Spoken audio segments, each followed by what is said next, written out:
வணக்கம். இப்போ நம்ம கையில ஒரு ஸ்மார்ட் போன் இருந்தா போதும், உலகத்துல எந்த மூலைக்கு வேணும்னாலும் விர்ச்சுவலா போயிடலாம்னு நம்ம நினைக்கிறோம் இல்லையா? பூமி முழுவதுமே மனிதர்களோட கட்டுப்பாட்டுல வந்துருச்சுன்னு ஒரு எண்ணம் நமக்குள்ள இருக்கு. ஆனா நிஜம் அதுவல்ல.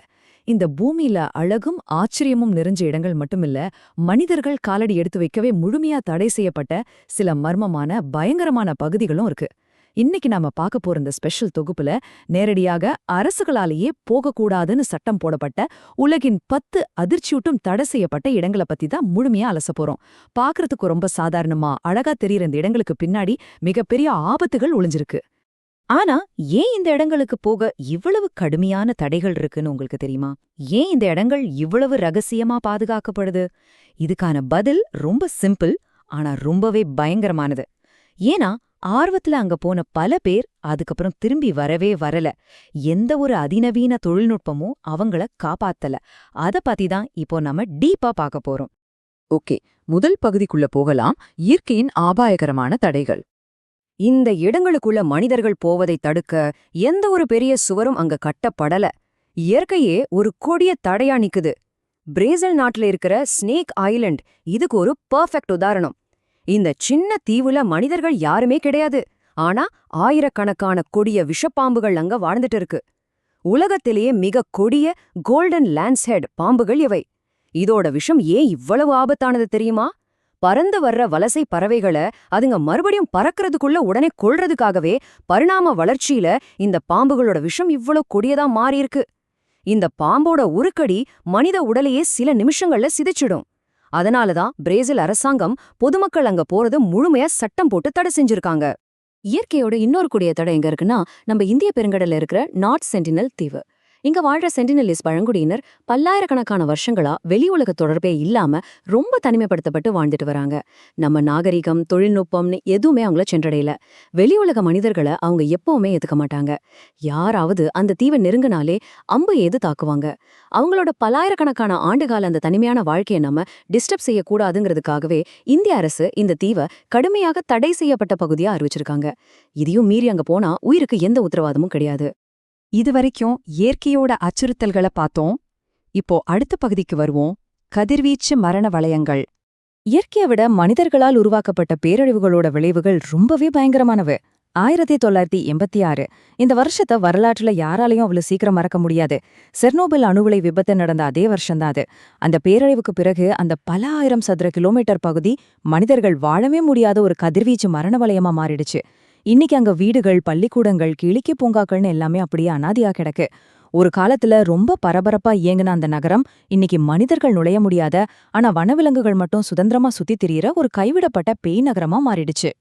1986ல செர்னோபீலுக்கு பக்கத்துல இருக்கிற பிரிபியாட் மருத்துவமனையோட அடித்தளத்துல இருக்கிற ஒரு காட்சி இந்த ஆபத்தோட தீவிரத்தை இன்னைக்கும் நமக்கு துல்லியமா உணர்த்துது. விபத்து நடந்த அன்னைக்கு மீட்பு பணிக்காக போன தீயணைப்பு வீரர்கள் பயன்படுத்தி வீசி எறிந்த உடைகள் இன்னமும் அந்த இருண்ட அடித்தளத்துல அப்படியே கிடக்கு. பல தசாப்தங்கள் கடந்தும் அந்த உடைகள்ல கதிர்வீச்சோட அளவு ரொம்ப ரொம்ப அதிகம். இன்னைக்கு யாராவது அந்த அடித்தளத்துல போய் சில நிமிஷங்கள் நின்றால் கூட போதும், அந்த கதிர்வீச்சால உயிருக்கே மிகப்பெரிய ஆபத்து ஏற்படும். சரி, இப்போ நாம 3வது பகுதிக்கு வருவோம். பாதுகாக்கப்பட்ட ரகசிய பொக்கிஷங்கள். இதுவரைக்கும் மனிதர்களை ஆபத்திலிருந்து காப்பாத்துறதுக்காக மூடப்பட்ட இடங்களை பார்த்தோம். ஆனா சில இடங்கள் மனிதர்கள் கிட்ட இருந்தே வரலாற்றையும் நம்ம எதிர்காலத்தையும் காப்பாத்துறதுக்காக மூடப்பட்டிருக்கு. அதுக்கு ஒரு சிறந்த உதாரணம் தான் பிரான்ஸ் நாட்டுல இருக்கிற லாஸ்கோ குகை. இந்த குகைக்குள்ள 17,000 வருஷ பழமையான ஆதி மனிதர்களோட ரொம்ப அற்புதமான ஓவியங்கள் இருக்கு. ஆனா மக்கள் கூட்டமா அந்த கலையை ரசிக்க வர ஆரம்பிச்சப்போ ஒரு மிகப்பெரிய முரண்பாடு நடந்துச்சு. மனிதர்கள் சுவாசிச்சு வெளியிடுற கார்பன் டை ஆக்சைடு காரணமாவே அந்த அரிய பண்டைய ஓவியங்கள் எல்லாம் மெல்ல மெல்ல சேதமடைய தொடங்கிடுச்சு. கலையை ரசிக்க வந்த மனிதர்களோட மூச்சு காற்றே அந்த கலைக்கு யமனா மாறினது எவ்ளோ பெரிய முரண் பாத்தீங்களா? இதனாலதான் இந்த குகைக்குள்ள பொதுமக்கள் நுழைய முழுமையான தடை விதிக்கப்பட்டது. அதே போல நம்ம எதிர்காலத்தை காப்பாத்துறதுக்காகவே அமைக்கப்பட்ட ஒரு இடம்தான் ஸ்வால்பார்ட் குளோபல் சீட் வால்ட். ஒருவேளை உலகப்போர் இல்லனா வேற ஏதாவது இயற்கை சீற்றத்தால உலகமே அழிஞ்சு போனா தாவர இனங்களா மறுபடியும் பூமியில உருவாக்குறதுக்காக பாதுகாக்கப்பட்ட ஒரு மிகப்பெரிய உலகளாவிய விதை வங்கி இது. ஒரு பனிமலையோட உட்புறத்துல ரொம்ப ஆழமா இதை அமைச்சிருக்காங்க.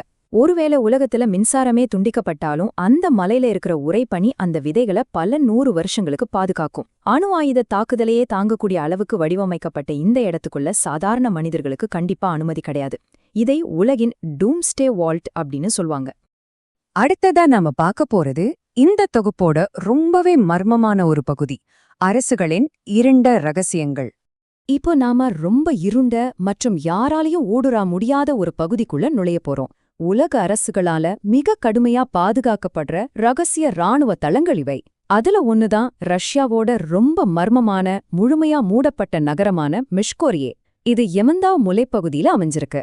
நீங்க கூகுள் மேப்ஸ்ல தேடினா கூட இத பத்தின தகவல்கள் ரொம்ப குறைவாதான் இருக்கும். பல வருஷங்களா அந்த மலையில மிகப்பெரிய அகழ்வாராய்ச்சி பணிகள் நடந்துட்டு வர்றதால ரஷ்யா விஐபிகளுக்காக ராட்சச அணுசக்தி பதுங்கு குழிகள் இல்லனா ஒரு மிகப்பெரிய நிலத்தடி நகரமே அங்க இருக்கலாம்னு பரவலா சந்தேகிக்கப்படுது. பொதுமக்களுக்கு இங்க நுழைய முழுமையான தடை இருக்கு. அங்க உண்மையாவே என்ன இருக்குங்கிறது இன்னைக்கு வரைக்கும் ஒரு மிகப்பெரிய ரகசியம்தான். நம்ம ஸ்மார்ட் போன்ல உலகத்தோட அத்தனை தகவல்களும் இருக்குன்னு நம்ம நினைச்சிட்டு இருக்கோம். ஆனா உலகெங்கிலும் உள்ள அரசுகள் வால்ட் பில்ட் மாதிரி பொதுமக்களுக்கு தெரியாத பாதாள ஆவண காப்பகங்கள்ல உலகத்தோட மிக முக்கியமான வரலாறுகளை பூட்டி வச்சிருக்காங்க. இதுல ரகசிய போர்க்கோப்புகள், வெளி உலகத்துக்கு தெரியாத உயிரியல் மாதிரிகள், அப்புறம் ஆபத்தான ரகசிய தொழில்நுட்ப ஆவணங்கள்லாம் பாதுகாக்கப்படுது. இந்த இடங்களோட துல்லியமான லொகேஷன் கூட உலகத்துக்கு எப்போதுமே வெளியிடப்படுறதில்ல. இதுல அமெரிக்காவோட ஏரியா 51 உலகத்திலே ரொம்ப பிரபலமான ரகசிய தலமா இருக்கலாம். இங்க ஏலியன் ஆராய்ச்சி நடக்குது, ரகசிய விமான சோதனை நடக்குதுன்னு இது சுத்தி ஏகப்பட்ட வதந்திகள் இருக்கு. நாம அந்த வதந்திகளை எல்லாம் தாண்டி உண்மையான தகவல்களை மட்டும் நடுநிலையா பார்த்தா நமக்கு தெரிய வர்ற உண்மை ஒண்ணுதான். அங்க பாதுகாப்பு மிக கடுமையானது. அனுமதி இல்லாம அங்க எல்லைக்கோடு தாண்டி நுழைஞ்சா உடனடி கைது உறுதி. பல பகுதிகள்ல கண்டதும் சுட அப்படிங்கிற மிக தீவிரமான எச்சரிக்கை பலகைகள் வைக்கப்பட்டிருக்கு. இந்த உண்மையான எச்சரிக்கைகளை மீறி அங்க போக யாருமே துணிய மாட்டாங்க. இப்போ நாம இந்த தொகுப்போட ரொம்ப முக்கியமான பகுதிக்கு வந்திருக்கோம், ரூம் 39. இந்த ஒட்டுமொத்த பட்டியலே ரொம்ப ரகசியமான ஆபத்தான ஒரு இடத்துக்கு நாம இப்ப வந்திருக்கோம். அதுதான் வடகொரியால இருக்கிற ரூம் 39. இது கிம் ஜாங் உன் அரசோட மிக ரகசியமான நிதி மற்றும் ஆபரேஷன்ஸ் மையம்னு சொல்லப்படுது. இந்த அரசுக்கு தேவையான ரகசிய திட்டங்களுக்கு ஃபண்ட் பண்றதுக்காக ரொம்ப கடுமையான நடவடிக்கைகளை இங்கிருந்து செயல்படுத்துறதா ஒரு தகவல் இருக்கு. ஆனா இந்த இடத்துக்குள்ள என்ன இருக்கு, என்ன நடக்குதுங்கிறது உலகத்துக்கே தெரியாத ஒரு மாபெரும் மர்மம். வெளிநாட்டு மனிதர்கள் இந்த இடத்துக்கு கூட நெருங்க முடியாது. பல நாடுகளோட உளவு அமைப்புகளால கூட முழு உண்மையை இன்னும் கண்டுபிடிக்க முடியல. இது முற்றிலும் துண்டிக்கப்பட்ட ஒரு ரகசிய மையமா செயல்பட்டுட்டு இருக்கு. கடைசியா உங்கள் தைரியம் என்ன? நாம இதுவரைக்கும் பார்த்த இந்த இடங்கள்லாம் நமக்கு ஒரு விஷயத்த ரொம்ப ஆழமா புரிய வைக்குது. நம்ம கையில இருக்கிற டிஜிட்டல் மேப்ஸ் எல்லாமே இந்த உலகத்துல உள்ள எல்லாத்தையும் நாம பார்த்துடலாங்கிற ஒரு மாயைய மட்டும்தான் நமக்கு தருது. ஆனா உண்மை அதுவல்ல. மனிதர்கள் தெரிஞ்சுக்கவே கூடாத பல ரகசியங்களை இந்த பூமி இன்னும் தன்னுள் மறைச்சு வச்சிருக்கு. சரி, உங்களுக்கான இறுதி கேள்வி இதுதான். இந்த தகவல்களை எல்லாம் தெரிஞ்சுக்கிட்டதுக்கு அப்புறம் உங்க தைரியத்தை சோதிக்க ஒருவேளை உங்களுக்கு வாய்ப்பு கிடைச்சா இந்த தடை செய்யப்பட்ட பகுதிகளில் எங்க செல்ல நீங்க துணிவீங்க? அந்த ஆபத்தான பயணம் பத்தி நீங்க என்ன நினைக்கிறீங்கங்கிறத மறக்காம கமெண்ட்ல ஷேர் பண்ணுங்க.